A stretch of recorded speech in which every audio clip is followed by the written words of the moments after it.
I used to believe that loyalty was a given, not a gamble. My name is Nate Carter, and if you told me 6 months ago that I'd be sitting in a quiet apartment, sipping a warm beer while drafting a revenge plan against the woman I vowed to spend my life with, I would have laughed in your face. Not a bitter laugh, not yet. Just a confident, you don't know my wife, kind of chuckle. We live in Richmond, Virginia. Mid-sized city, southern charm, cobblestone streets, craft breweries on every corner, and secrets that roll smoother than bourbon. I was a network analyst for the city, working mostly remote. My wife, Emily, worked customer service from home too. Stable jobs, stable lives. Or so I thought. It started with a sound. One of those tiny things that wouldn't bother most people. Ding. It was a text. But not just any text. A notification from a rideshare app. Uber, I think. Or maybe Lyft. I didn't pay much attention at the time. We were on the couch. Thursday night. She had her legs across my lap, her face glowing from the light of her phone. We were halfway through a rewatch of some comfort show, I don't remember which, because after that ping, I stopped watching the screen. Everything okay? I asked. Yeah, she said. Just confirming my ride for tomorrow. Gotta go pick up that Amazon return. Sounded reasonable. I nodded and went back to the TV. But that was the moment. The first little crack in the windshield. You don't see it at first, but over time, the whole thing splinters. The next few days were subtle. A little more makeup than usual. New perfume that didn't smell like her. Not bad, just not her. She started stepping outside to take calls. Her laughter became inconsistent, a forced chuckle that didn't quite reach her eyes. She was present, but only in the way a hologram is, projected, empty, flickering. Then came the receipts. Literally. Digital ones. I noticed them while scrolling through our shared Gmail. Not because I was snooping, but because the Gmail account also hosted our joint calendar, and I was trying to plan our anniversary weekend. Thanks for riding with Tony. We hope you enjoyed your trip. Tony. I didn't know a Tony. And I was pretty sure she didn't either. At least, not before now. But there he was. Every few days. Pickups less than a mile away from our house. Drop-offs at places that didn't show up on her work calendar. That night, I asked her casually, "Hey, been using rideshare a lot lately?" She didn't flinch. She'd gotten good. "Yeah," she said. "Gas prices are insane, and it's cheaper sometimes than driving. Plus parking downtown sucks." Again, seemed fair. But something in me had already shifted. That little inner voice, the one we all have, the one that whispers when something isn't quite right, started talking louder. And I started listening. I didn't confront her. I didn't accuse. I observed. The next time she got picked up, I watched from the upstairs window. The car was a black Camry. Newish. Clean. No company stickers. I saw the guy as she got in. Mid-30s. Athletic. Tattooed arm resting on the steering wheel. He reached across her to close the door, too familiar. She smiled. Not the, "I'm polite" smile. Not the, "thanks for the ride" smile. It was the kind she used to give me when we were first dating. The one that promised things. I didn't sleep that night. Instead, I dug. I downloaded her rideshare history from the app on her tablet. She rarely used it and probably forgot it synced with her phone. Rookie mistake. Tony had been her driver 23 times in the past 2 months. Once to the gym. Once to the bank. Twice to Target. And 10 times to a motel near the highway. A motel. Not a hotel. Not some conference center or Airbnb or co-working space. A motel with a name so generic it practically screamed, "People cheat here." Now I had a choice. Explode? Confront? Shatter everything in a fiery argument? Or, collect? I've always been a quiet guy. Analytical. A watcher. Emily used to call me her still water.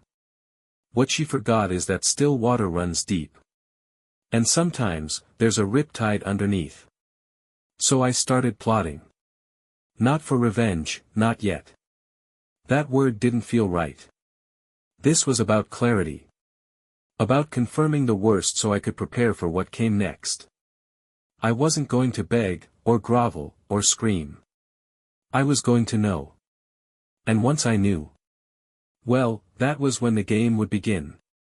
Once you decide to find the truth, you can't unknow it. I'd seen enough red flags to line a parade route. But suspicion without evidence is just paranoia. And paranoia will rot you from the inside out. I needed proof. Real proof. Not assumptions, not hunches. I needed to catch the lie with its shoes off. The next weekend, I told Emily I had to help a buddy move. She nodded, barely listening, already wrapped up in whatever was on her phone. Probably Tony. I drove a few blocks away, parked behind the old dry cleaners, and waited. Her phone still pinged. I'd installed a family location tracker a year ago after she had a minor car accident. She never bothered to remove it. At exactly 5:42 p.m., her icon moved. Tony's car pulled up again. Same black Camry. I saw her get in wearing leggings and a low-cut top she used to save for date nights with me. I started the engine and followed. They took the same route I'd seen on the receipts. To the motel. They didn't even hesitate. No sneaking. No checking for tails. Bold. Or maybe just careless. I pulled into the parking lot of the diner across the street, ordered a coffee I wouldn't drink, and watched. They stayed inside room 9 for over an hour. When they came out, she was laughing. Touching his arm. He kissed her cheek, and she didn't flinch. In fact, she leaned into it. She got in the front seat this time, not the back. And when they drove off, I didn't follow. I had enough. That night, I didn't sleep. Not because I was angry. But because I felt something worse, clarity. Everything in our marriage had been resting on trust, and now that trust was dead. It wasn't dying. It wasn't wounded. It was dead. I stared at the ceiling and whispered, "You really did it, didn't you?" The next morning, I packed a small bag, left it in my trunk, and drove out to my cousin Evan's cabin on the edge of town. Just far enough to be quiet. Isolated. I needed space to think, to build a plan, to become the version of me I'd have to be to get through what was coming. This wasn't going to be a soap opera. No yelling, no begging, no hotel lobby drama. I was going to make her feel it, not through pain, but through understanding. I wanted her to wake up in the rubble of her own choices. I started collecting. Receipts. GPS data. Dates and times. I logged every ride with Tony. I took photos of her getting into the car, timestamped from my dash cam. I even managed to plant an old phone with a voice-activated recorder inside her gym bag. The audio confirmed what I feared. Laughter. Kissing. Whispered plans. "Next time, you should come over," Tony said. "He works from home too much." But yeah. I'll figure something out. There it was. Proof. I met with a lawyer that week. Told him everything. We mapped it out, clean divorce, no alimony, asset split. And when I showed him the proof, he leaned back in his chair and said, "You'll walk away clean. Possibly with more than half." Good. I didn't want to destroy her. I just wanted her to watch the man she underestimated quietly walk out, and take her sense of control with him.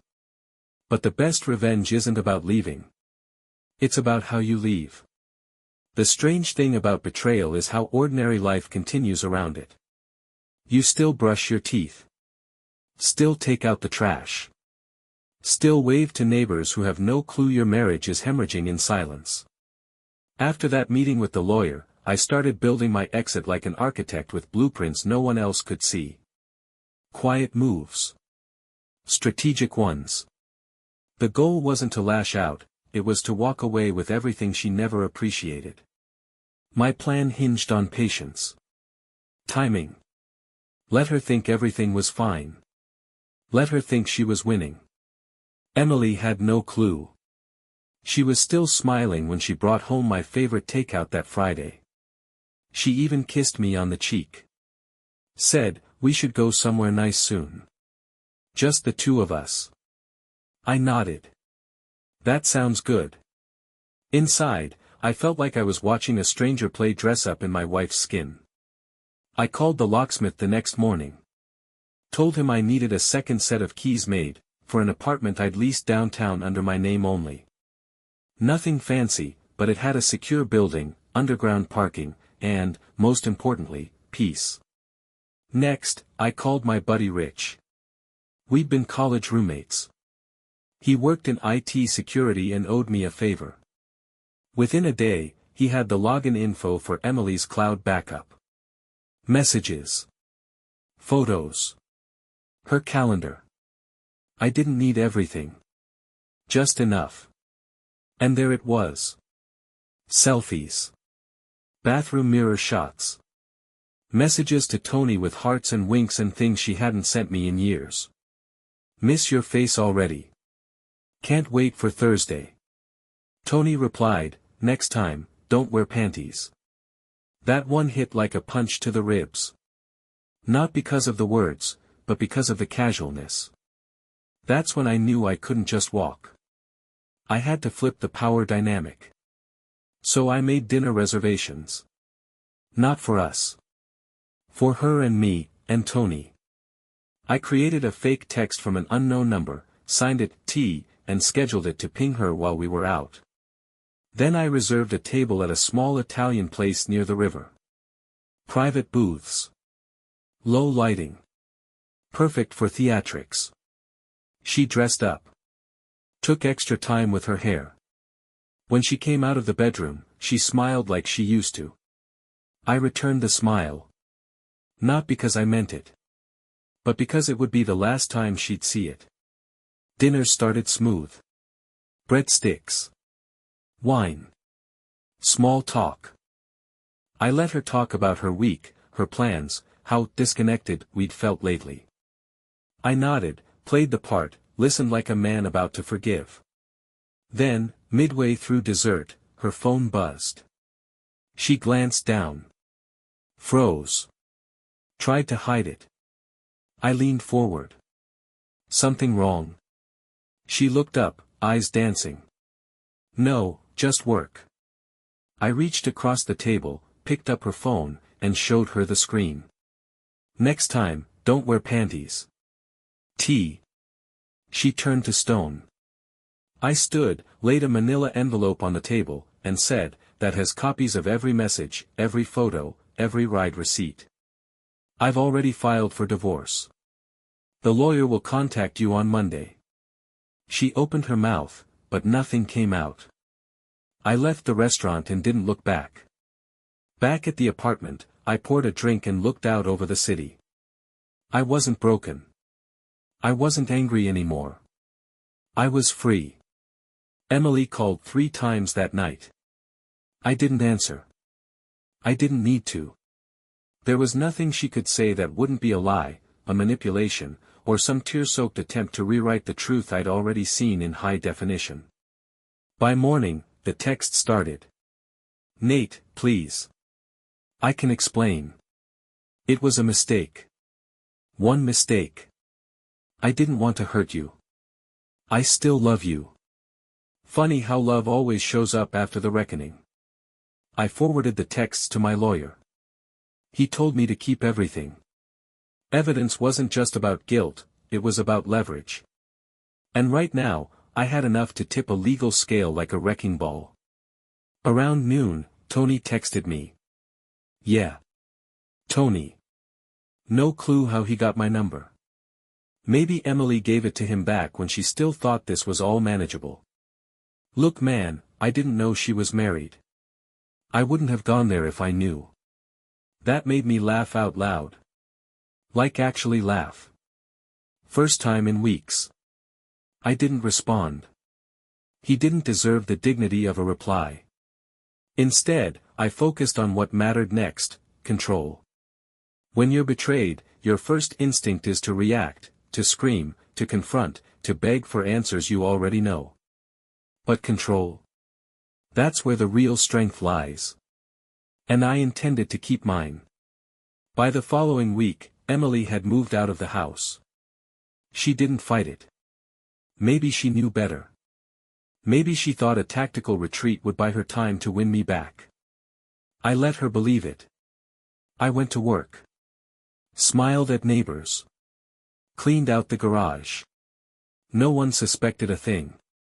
She showed up at my new apartment one evening. I wasn't there. The doorman called me. Sir, there's a woman here saying she's your wife. Tell her she's mistaken. A few nights later, she emailed me a voice memo. It was shaky. She was crying. I don't know why I did it. I felt invisible. Like you weren't even seeing me anymore. Tony made me feel alive again. It was stupid. I was stupid. But I miss you. I miss us. Can we talk?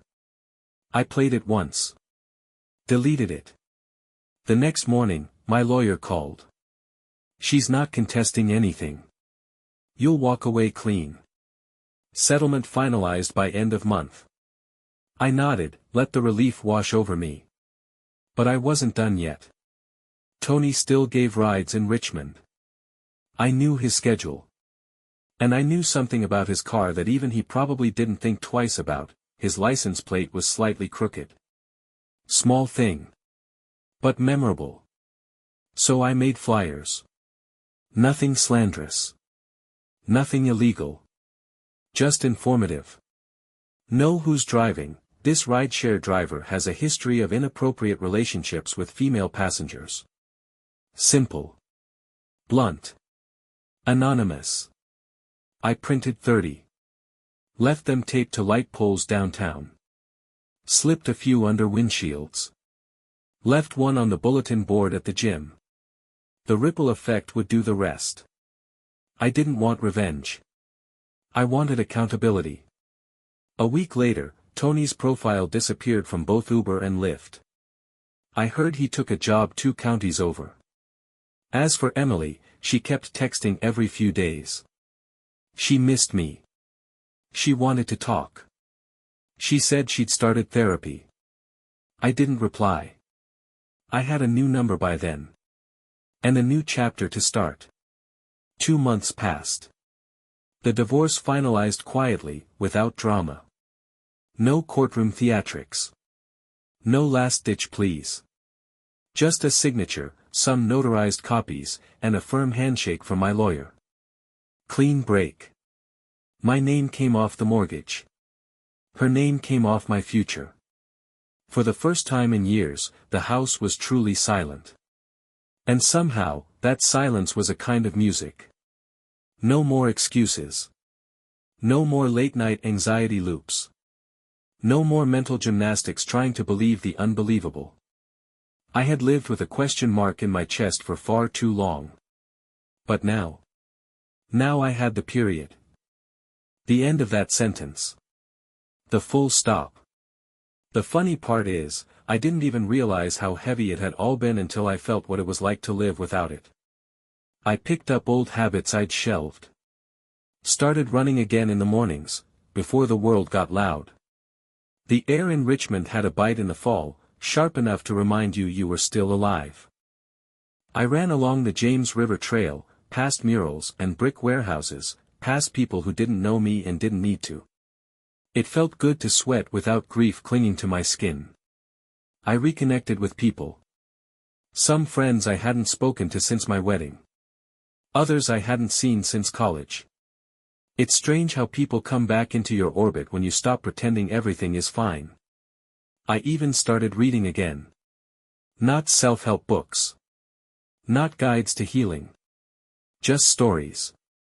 Fiction. Lives that weren't mine, problems that weren't mine. A kind of therapy, in its own quiet way. And I wasn't rushing anything. No dating apps. No late-night texts. No attempts to win the breakup. I was rebuilding from the ground up, and I wasn't laying a single brick unless I knew it belonged. Then the letter came. Cream envelope. Familiar script. My name written carefully, like she'd practiced before committing to ink. I didn't open it. Not at first. I left it on the counter, next to a bowl of keys and spare change. I passed it every morning on the way to work, every night before bed. It was like a bomb with no ticking, you didn't know if it would go off, or if it was just there to mess with your head. 3 days later, I broke the seal. It wasn't long. Just 5 paragraphs. But they carried weight. She apologized, again. But this time, it wasn't the usual, I was weak or I made a mistake. This time, it was different. She said therapy had made her look at herself in ways she never had before. That what she did was selfish, yes, but rooted in something deeper. That she'd spent most of her adult life pretending she was whole when she wasn't. That she blamed me for her unhappiness because it was easier than facing her own reflection. She said Tony didn't matter. That he ghosted her 2 weeks after the divorce papers were signed. Said he never promised her anything, not love, not a future, not even a ride home. She wrote that she didn't expect forgiveness. Didn't even want to try and rebuild what was broken. She just didn't want to vanish from my life as a shadow. She hoped that, one day, maybe not soon, we could talk. Not to reconcile. Just to close the loop. I read it twice. Not out of sentiment, but to make sure I hadn't missed some hidden motive. Some subtle twist. But there was none. It was raw. Honest. Maybe for the first time. I folded it slowly, slid it into a drawer next to old birthday cards and forgotten receipts. Then I poured myself a drink and stared out the window as the sun dipped below the skyline. I wasn't angry. Not anymore. But I wasn't curious, either. That chapter had closed. And some books, once shut, don't need to be reopened. Closure isn't always a conversation. Sometimes, it's a decision, a quiet one, to simply move on without needing the other person to understand. The next morning, I cleaned out the last of her things. A box of scarves. A pair of earrings I'd found under the bed. A book she never finished, its bookmark still wedged halfway through chapter 7. I carried them to the trunk of my car and drove them to a donation center. When I dropped the box off, the woman behind the counter asked if I needed a receipt. I smiled. No, I said. I'm not looking to get anything back. And as I pulled away, for the first time in years, I realized. I wasn't carrying her mistakes anymore. I was finally carrying my own life. Healing is a strange thing. It doesn't come with fanfare. There's no parade, no trumpet sounding the moment your heart starts beating normally again. It happens in the small, quiet moments. Like waking up and realizing you didn't dream about her. Or going an entire afternoon without replaying the betrayal like a bad movie in your head. For me, healing began in a grocery store. I was standing in the cereal aisle trying to decide between Raisin Bran and something with more sugar than nutrition, when I heard someone say, "Excuse me, could you reach that for me?" I looked over and saw her. Tall, brown curls tucked into a knit beanie, eyes tired but kind. She pointed to the top shelf where the organic granola lived. I handed it to her and she smiled like people do when they're used to doing everything themselves. Thanks. Some of us weren't blessed with NBA height. Glad to be of service, I said. Then I was about to turn away, but she kept talking. You're not one of those guys who judges people by their cereal choices, are you? I smiled.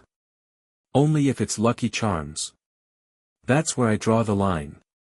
She laughed. And I realized it had been a long time since I made someone laugh without trying.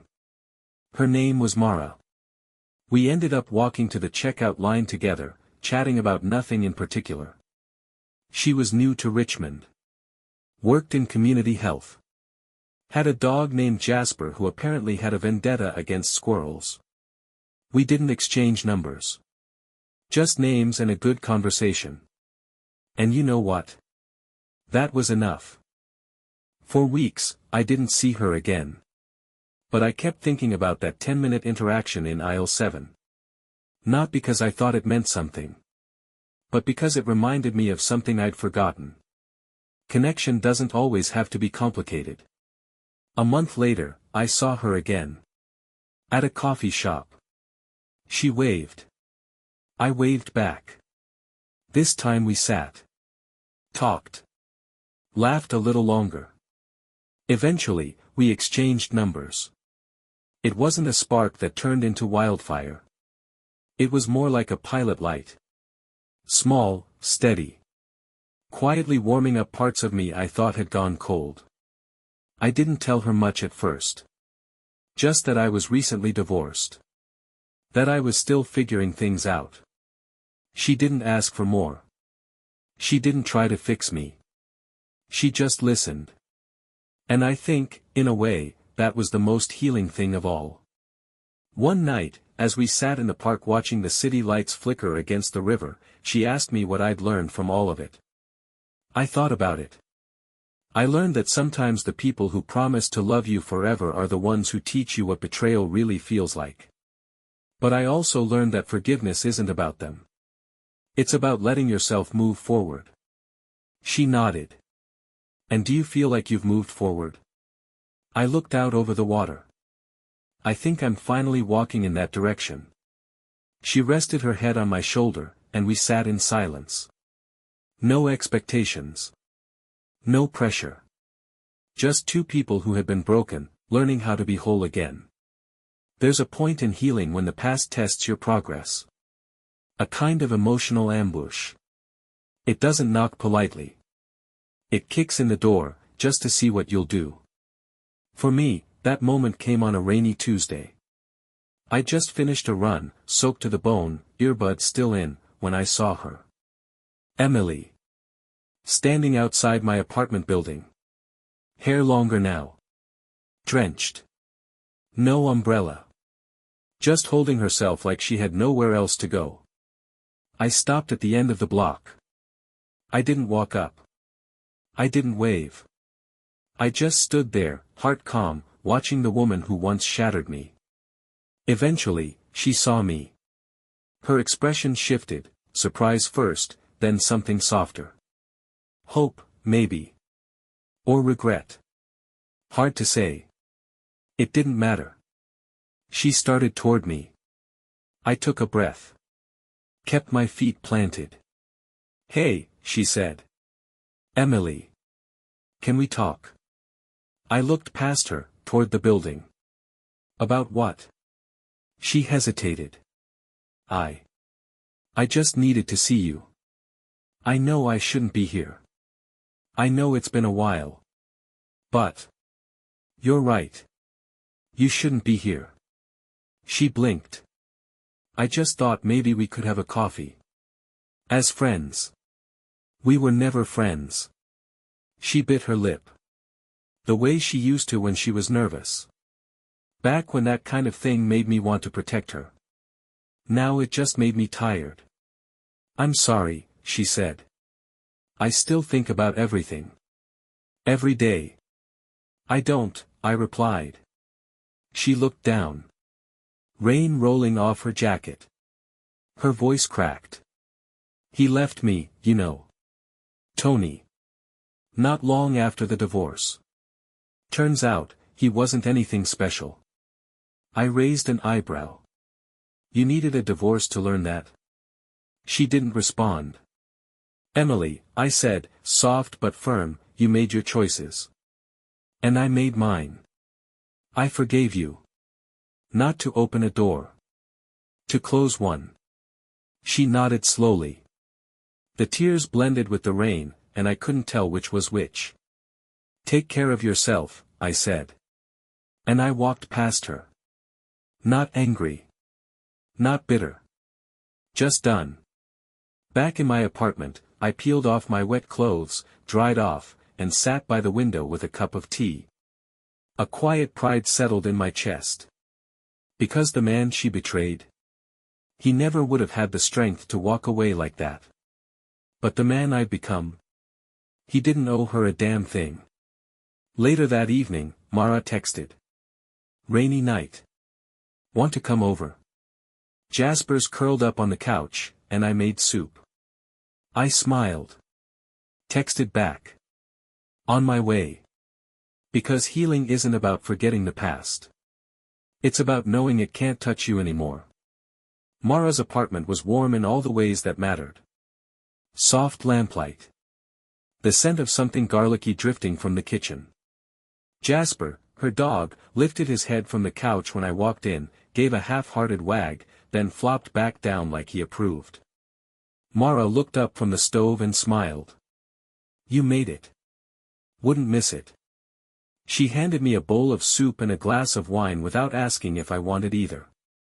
That's the kind of rhythm we developed, quiet, effortless, real. We talked over dinner, mostly about nothing. Work. Music. A book she was reading. I told her about a new route I'd found on my run. Neither of us brought up the past, not because we were avoiding it, but because it didn't live here. Later, we ended up on the couch, Jasper curled between us like a chaperone. The storm outside tapped the windows, but inside, everything was still. After a long pause, Mara spoke. Do you ever think about what comes next? Like, after all this? I looked at her. Her eyes weren't searching. They were steady. Yeah. I do. And I think this is it. Not some grand plan. Just this. Showing up. Staying honest. Seeing where it leads. She nodded, leaning back. That's all I want too. It wasn't a love story, not yet. Maybe not ever in the storybook sense. But it was a beginning. One built not on fantasy, but on earned calm, the kind that comes after the storm has passed and you're standing, wet but whole, blinking in the light. I didn't need closure from Emily. I didn't need a dramatic final act or some karmic revenge fantasy. What I had now was better. A clear mind. A peaceful home. And someone who saw me, not as a role to play or a provider to exploit, but as a man worth knowing. Later that night, as I headed home with rain still in the air and the streets shining like glass, I thought about how far I'd come. Betrayal had stripped me down to the studs. But maybe that's what I needed. Because what I'd built since then, piece by piece, was mine. Not perfect. But honest. And finally, enough. Life was good. Not perfect. But good in a quiet, soul-deep way I hadn't known in years. The mornings were crisp. I ran more, slept better, laughed without flinching. Mara and I hadn't put labels on anything, and that felt right. We were steady, unhurried, just letting life happen between us. And then the letter came. Not from Emily. From her lawyer. I didn't read it right away. My first instinct was to toss it in the drawer with the others, bills, old warranties, take-out menus I swore I'd organize someday. But curiosity has sharp teeth. The envelope was thick. Too thick for a formality. And when I finally opened it, what I found wasn't legalese. It was a handwritten statement. A letter of apology, notarized, with a stamped affidavit.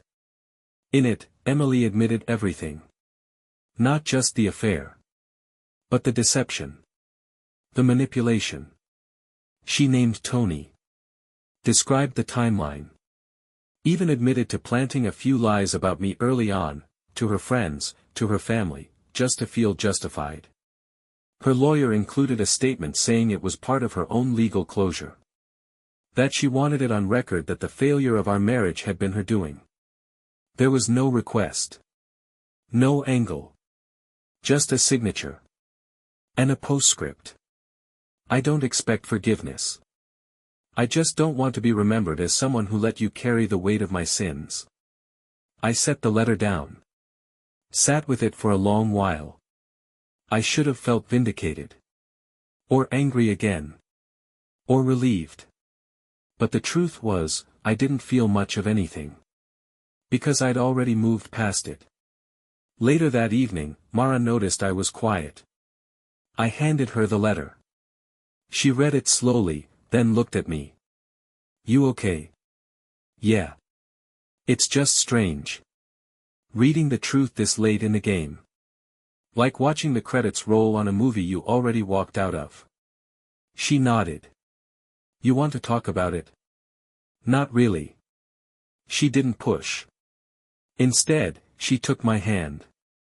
That night, as we sat in her living room watching some dumb documentary neither of us cared about, I realized something. I'd spent so long waiting for closure, not knowing that real closure isn't a document, or an apology, or even the truth. Real closure is the moment you stop needing any of it. It's funny how life eventually finds its rhythm again, not the same melody, not the same tempo, but something close enough to dance to. Weeks passed since Emily's final letter, and I never replied. Not because I was angry. I just didn't see the point. The story had ended. She had her epilogue. I had my piece. Mara and I weren't trying to define anything too soon, but something about it felt sturdy. Not flashy. Not dramatic. Just honest. She saw the cracks in me and didn't try to plaster over them. That was rare, and worth holding on to. One Saturday morning, we took Jasper to the park. It was the kind of spring day Richmond gets just before the humidity kicks in. Sunlight dancing off the river. Kids chasing kites. Dogs losing their minds in the grass. We sat on a bench watching it all. Do you ever think, Mara asked, tossing Jasper a treat, that if everything hadn't gone the way it did, we never would have met? I thought about that. About the mess. The betrayal. The long nights where I couldn't breathe under the weight of it all. And I smiled. Yeah. And for the first time, I'm okay with all of it. She nodded, resting her head on my shoulder. The truth is, I'd spent so long defining myself by what I'd lost, I forgot what it meant to live without that weight. I wasn't the man Emily left. I wasn't the broken husband, or the betrayed fool. I was Nate. I had scars, sure. But they weren't warnings anymore, they were reminders. That I'd survived. That I'd rebuilt. That I'd healed. We didn't need a big ending. No grand gesture. No cinematic bow to tie it all up. Just this. A quiet bench. A loyal dog. A woman who knew the difference between loving someone and using them. And a man finally at peace with the past. Sometimes, the best revenge isn't ruining someone else's life. It's living yours.